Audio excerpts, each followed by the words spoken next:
नारद जी ने विचार किया कि भक्ति ज्ञान वैराग एक दूसरे के पूरक हैं और भक्ति मैया ही यदि वृंदावन छोड़कर चली जाएगी तो फिर वृंदावन की महिमा का क्या होगा? वृंदावन की महिमा का क्या होगा? भक्ति नहीं वृंदावन में बचेगी।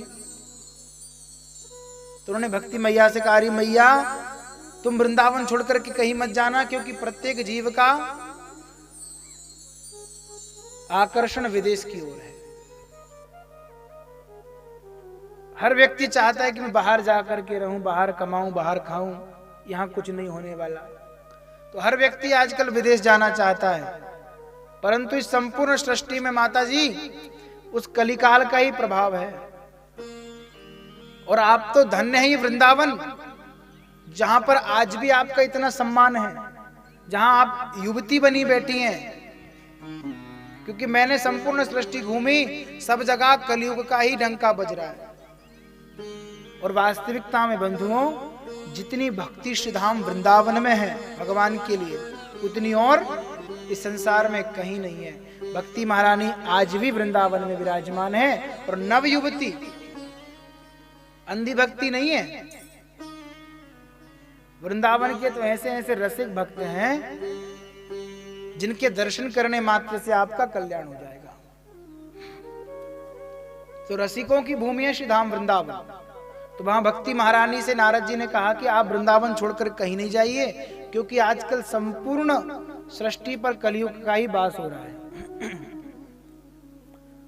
तब भक्ति मैया ने नारद जी से कहा, नारद जी एक बात बताइए मुझे कि जब कलयुग इतना दुष्ट था तो महाराज परीक्षित ने इसे आने क्यों दिया, मार क्यों नहीं दिया?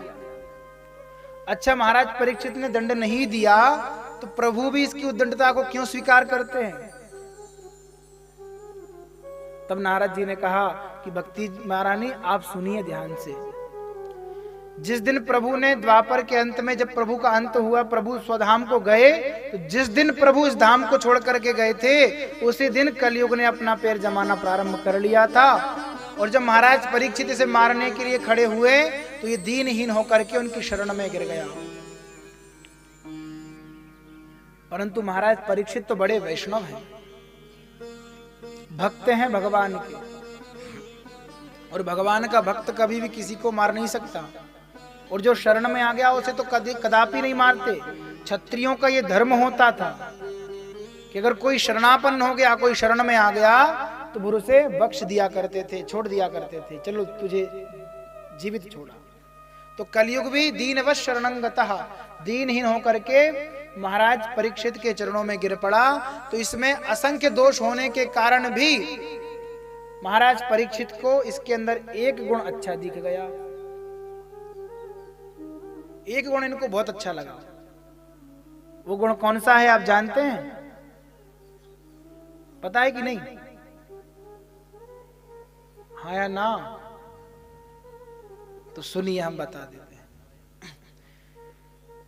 एज कलयुग केवल नाम आधारा, कलयुग केवल नाम आधारा,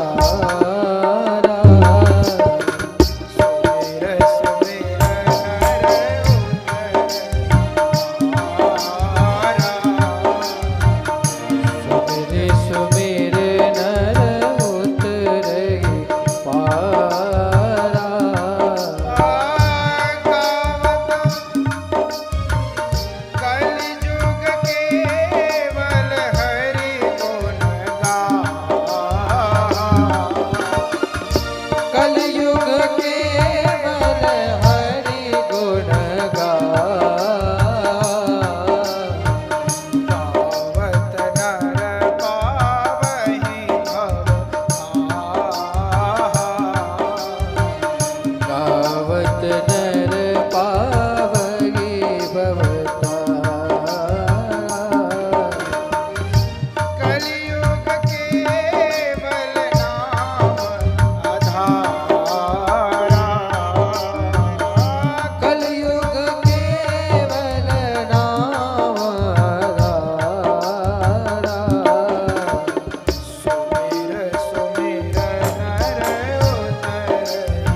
यत् फलं नास्ति तपसा न योगेन समाधिना तत्फलं लभते सम्यक् कलौ केशव कीर्तना।